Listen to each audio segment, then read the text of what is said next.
Greetings, students. Mr. Little here, and today we're going to talk about how to write the complexity point for the DBQ for AP World or any AP Social Studies. So I have here two pictures. On the left is the old Facebook relationship status bar, which did include the option of saying it's complicated.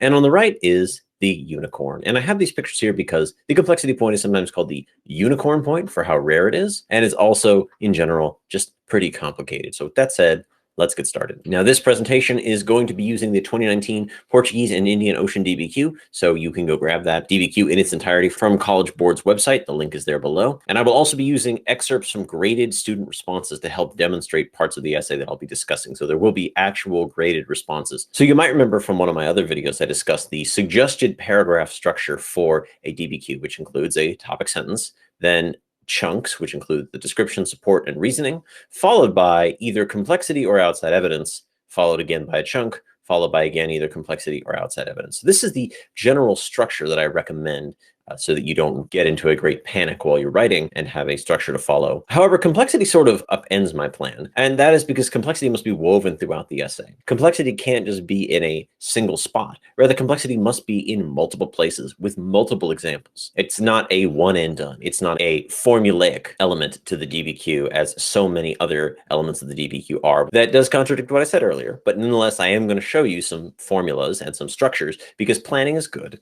And it helps to start with a base. If you're not a stronger writer, it helps to have a model that you can work with. So when completing complexity, sometimes also known as reasoning 2 or D2 for the points on the AP rubric, there's 4 general ways that you can get complexity. 1 is you can explain nuance by analyzing multiple variables. 2, demonstrate historical reasoning, that is both similarities and differences, comparison, change and continuity, CCOT, or cause and consequences, causation. You can explain relevant and insightful connections within and across periods. This is what we call the old synthesis point, where you brought in information from another time period or another place. And finally, you can qualify or modify an argument by considering diverse or alternative views, evidence, or corroborating multiple perspectives. And we're going to get into exactly what those mean in just a second. But this often leads to a question about what's the difference between evidence beyond the documents and the complexity point. Well, as I just said, the complexity point has to be a central part of the overall essay. It must be woven into every single paragraph, whereas evidence beyond the documents can be focused and found in simply one part of the essay. What this means, though, is even if you fail to demonstrate complexity, but if in your effort to demonstrate complexity, you mention information not found in the documents, you could still get the point for evidence beyond the documents. And this is why you should always go for it, because you might get the point even if you weren't intending to. So always go for it, take the shot. So I'm going to show you some examples of how you can demonstrate nuance, corroboration, qualification, or modification.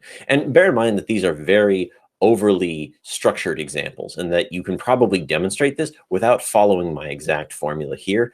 That said, if you're really unsure and you're really nervous, feel free to use these formulas as a way to practice getting better. For example, one way you could demonstrate nuance, corroboration, qualification, or modification would be to put the documents in a conversation. So for example, document 1 says X. However, the more reliable document 2 says Y. Therefore, the usefulness of the information presented by document 1 about Z is questionable, followed by some sort of connection to your thesis, which is always important.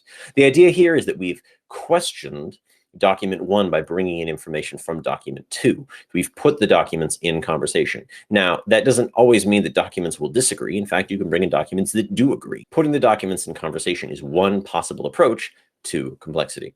Another possible approach to complexity is not taking the documents at face value. That is, not just trusting what the documents say, but rather looking at them with a critical eye. So for example, according to document 1, X, but the author of this document was ignorant of event Y. Therefore, their conclusion about Z is lacking critical information and therefore might not be reliable. Some of you might pick up that this is a point of view reasoning statement, but nonetheless, you're bringing in outside information that's questioning the information presented by this document. And so this is a step to making an argument a bit more complex by questioning this document. Another example is bringing in additional sources of information. And this kind of goes back to that old synthesis point. So for example, as it relates to the event X, the famous painter Y showed this event in their work Z. And this is related to document 1 as they also discuss event X. So this is an example of bringing in an outside piece of information from another field and probably from another time and another place. A lot of us already have a sort of cultural repertoire of things that we keep in our minds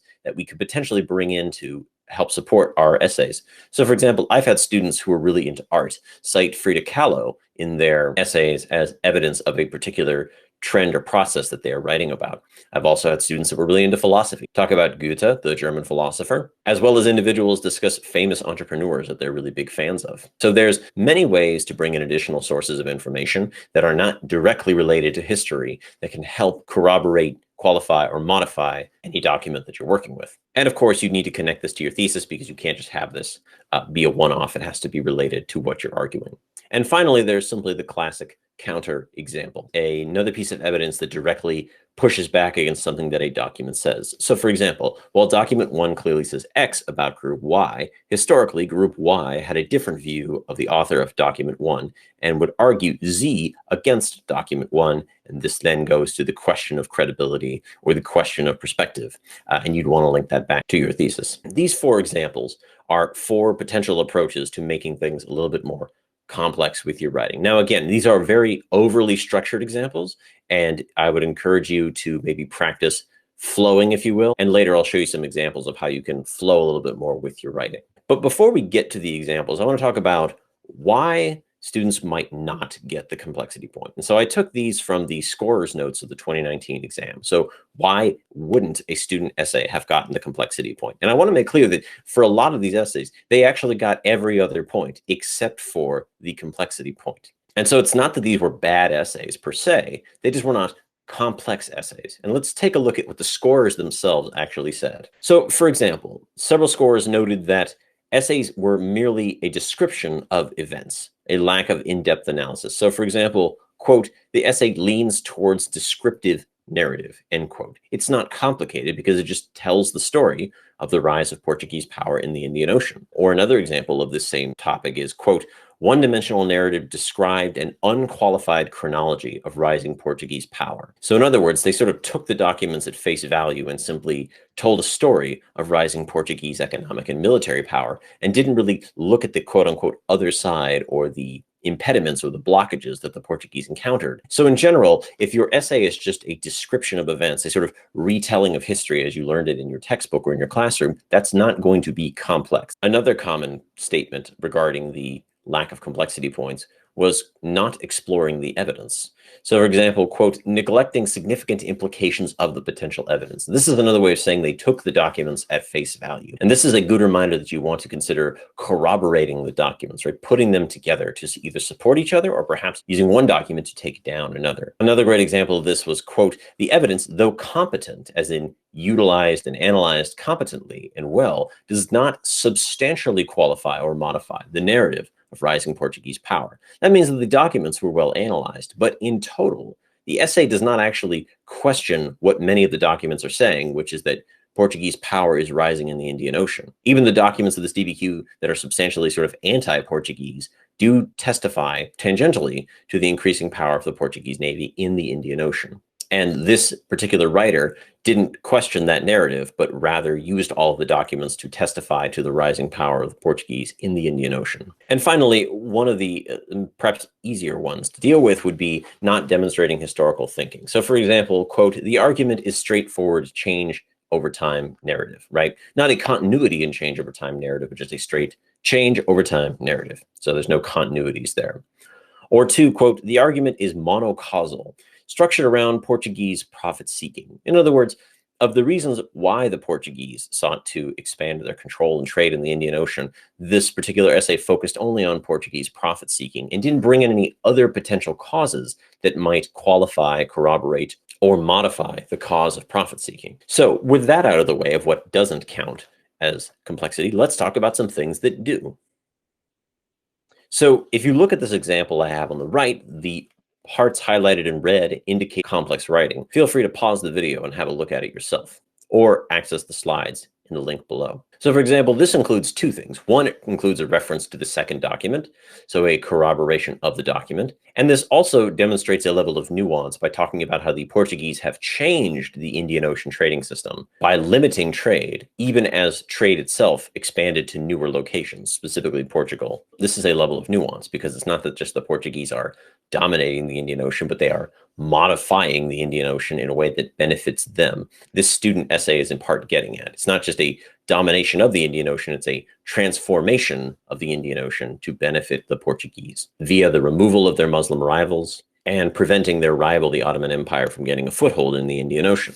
This is another example where the student questions the motivations of the author and the audience of document one, and how the motivations of both the author and the audience might reflect the changes that Portugal is introducing to the Indian Ocean system. So again, this is sort of a qualification of the argument. Yes, the Portuguese are transforming the Indian Ocean, and what can the perspective of two different groups tell us about this transformation? This third example indicates a level of nuance by questioning the motivation of the author and the reality of Portuguese control. So questioning the literal words that the author said by claiming that they are either sarcastic or disingenuous, as well as qualifying the concept of Portuguese control of the Indian Ocean, implying that perhaps it was a rule through terror, or perhaps not as complete control as we tend to think of when we say the word conquer. So other possible paths to the complexity point from the 2019 exam include things such as diverse perspectives not present in the documents related to the Indian Ocean trade. So perhaps the perspective of a Chinese trader or an East African merchant, people that would have been involved in the Indian Ocean trade but were not Portuguese, Muslim, or Indian. Discussing the new markets in Europe opened up by the Portuguese merchant activity. So what was the effect of all this trade in Portugal itself? And perhaps exploring parallels with other regions of Portuguese seaborne activity, so Brazil and Southeast Asia. By bringing these in and discussing them multiple times, you could potentially weave a very complex narrative. So in general, it's important to remember that complexity is something that must be throughout the essay. Even though in my suggested structure, I have it placed at very specific points, it really must be throughout the essay. And I provided you a series of examples that are very structured, but especially if you're a strong writer, you don't need to follow those structures, and you could potentially weave complexity a little bit more within your writing, as you saw in some of the examples. In general, in order to achieve the complexity point, you do need to question the narrative presented by the documents and question the historical narrative that you might have just learned in history class. And remember, and I really want to stress this, you can earn a 5 without earning the complexity point. It happens every year for many, many students. The complexity point is a very tough point to achieve. There's a reason it's called the unicorn point. You can still earn a 5. You can still pass the AP test without earning the complexity point. So if after watching this, you're still really confused and uncertain, I would say don't worry too much. Just do your best. But I want to thank you for joining me. My name is Mr. Little, and I'll see you next time.